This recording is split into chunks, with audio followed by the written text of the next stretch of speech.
नमस्कार मित्रांनो, आपलं स्वागत आहे भूतांचा वावर या आपल्या मराठी भयकथा चॅनलवर. मित्रांनो, असं म्हणतात की जर एखाद्या माणसाचा जीव घेतला आणि तो फार तडफडून मेला तर त्याचा आत्मा काही दिवसांनीच ज्याने त्याचा घात केलाय त्याच्यावर प्रतिशोध घेण्यासाठी पुन्हा येतो.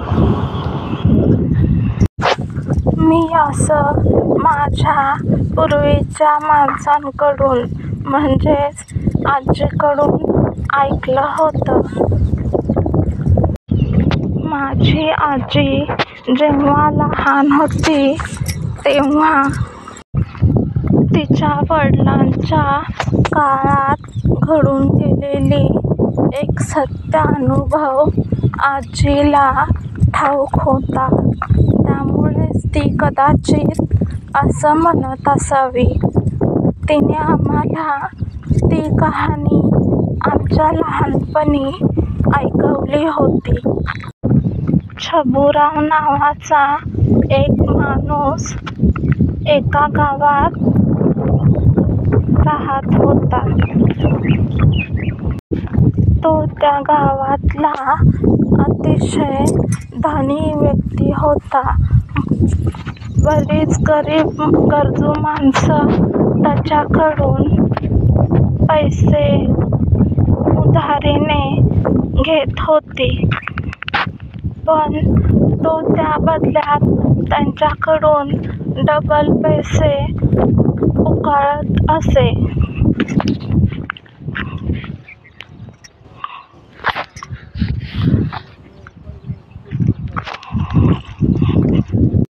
असंच गरिबांना लुबाडून त्यांनी अपार धन प्राप्त करून ठेवलं होतं.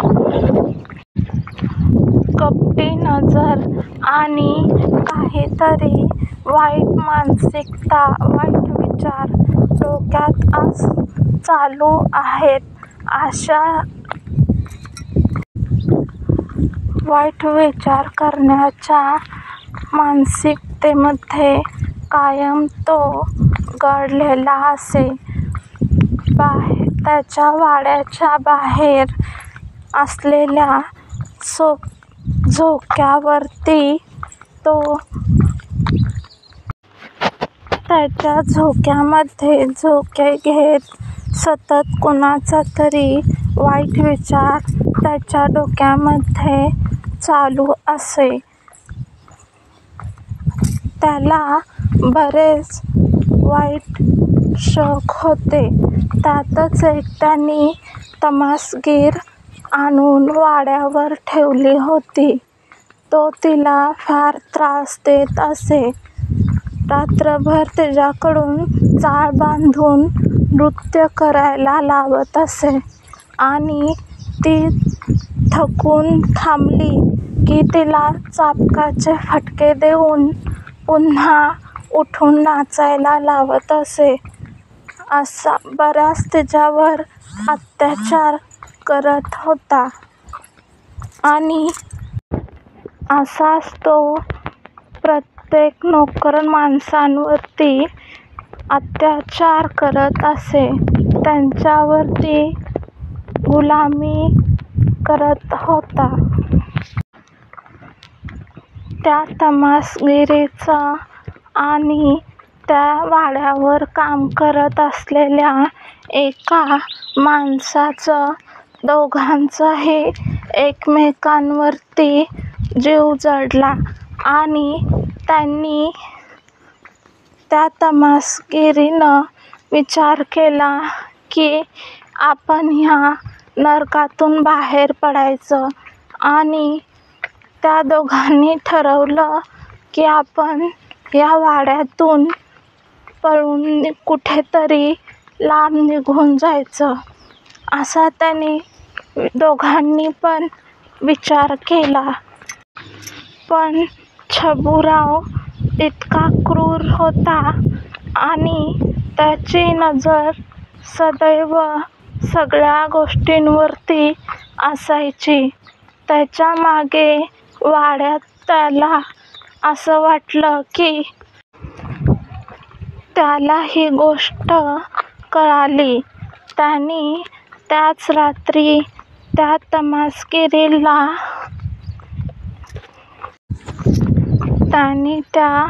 तमासगिरीला गोळ्या घालून ठार केलं आणि तो जो नोकर होता त्याला सुद्धा त्यांनी मारून टाकलं. तो ज्या झोक्यावर बसून दिवसभर झोके घेत आराम करायचा, त्या झोक्याखाली त्यांनी एक खड्डा केला आणि त्याच खड्ड्याखाली त्यांनी त्या तमासगिरीचा आणि त्या नोकराचा मृतदेह गाडून टाकला. एका रात्रीत त्यांनी हे सगळ्या गोष्टी केल्या आणि बाहेर त्याने त्याच्या नोकरांकडून अफवा पसरवली की ती तमासगीर त्या नोकरासोबत पळून निघून गेली. सोबत त्याच्या वाड्यातला काही संपत्ती सुद्धा तिने नेली.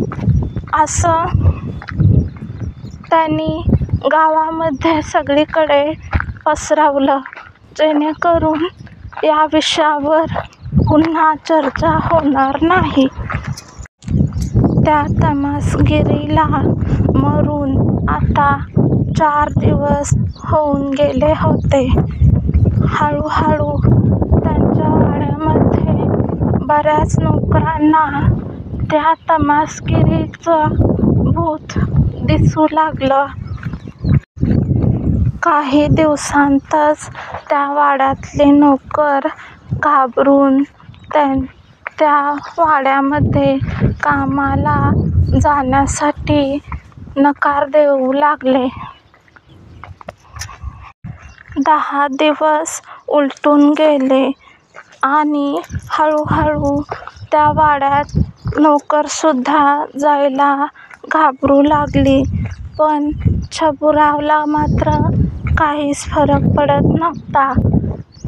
नंतर मात्र एक दिवस छबुरावाची बायको फार वेड्यासारखी वागू लागली.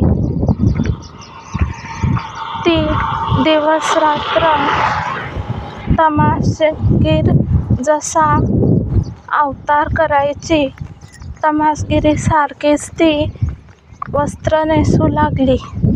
केस मोकळे सोडून वेड्यासारखी इकडून तिकडे अख्ख्या वाड्यात फिरत होती. काही माणसं म्हणायची की त्या तमासगिरीचं भूत त्या छबुरावाच्या बायकोच्या आत शिरलं आहे. आता काही छबुराव वाचणार नाही. वाड्यातल्या कामगारांमध्ये अशी चर्चा चालूच होती. एक दिवस संध्याकाळी छबुराव जेवण करून त्याच झोक्यावरती आराम करत बसला होता आणि तेवढ्यातच छबुरावाची बायको त्याच्या जवळ आली आणि ती म्हणू लागली, "मी आता तुझा सूड घेणार. तू माझा घात केलास, मी तुला सोडणार नाही." अचानक तिचा बदललेला आवाज आणि तिचे बदललेले चेहरा पाहून छबुराव फार घाबरला आणि त्याने स्वतःला वाचवण्यासाठी पळ काढण्याचा प्रयत्न केला. तेवढ्यातच त्याच्या बायकोने त्याचा गळा गच्च आवळला. ती त्याच्या दोन्ही हातांमध्ये एवढी ताकद कशी आली माहीत नाही, पण तिने त्याचा गळा दाबून जीव घेतला आणि ती तिथेच बेशुद्ध पडली. दुसऱ्या दिवशी माणसांनी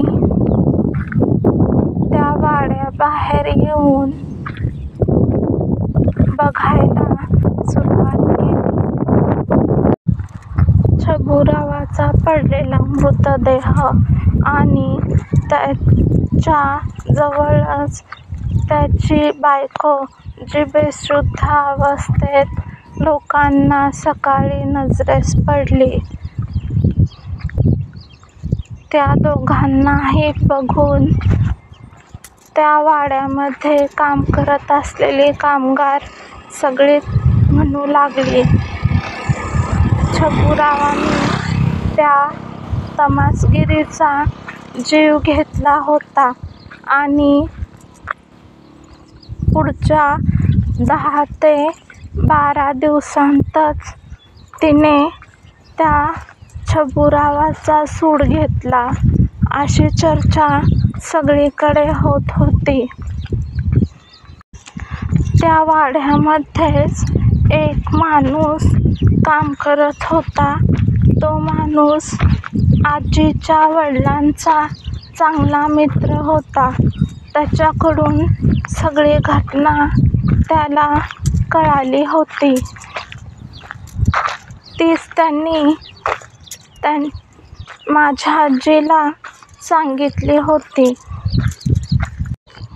आत्मा तिचा प्रतिशोध घ्यायला पुन्हा येत असते, या गोष्टीवर तेव्हापासून त्यांचा चांगलाच विश्वास बसला होता. कारण त्यांनी स्वतःच्या नजरेनेच घडलेलं पाहिलं होतं. माझ्या आजीने असाच तिच्या बाबतीत घडलेला, तिने ऐकलेला एक सत्य अनुभव आम्हाला सांगितला होता. तोच आज मी सांगितला आहे. त्यामुळे आत्मा तिचा प्रतिशोध घ्यायला पुन्हा येते, या गोष्टीवर थोडा का होईना विश्वास बसावा असं वाटतं. तर ही होती आजची आपली कहाणी. कहाणी कशी वाटली ते कमेंटमध्ये सांगा. आपला चॅनल लाईक करा, शेअर करा आणि सबस्क्राईब करा. धन्यवाद.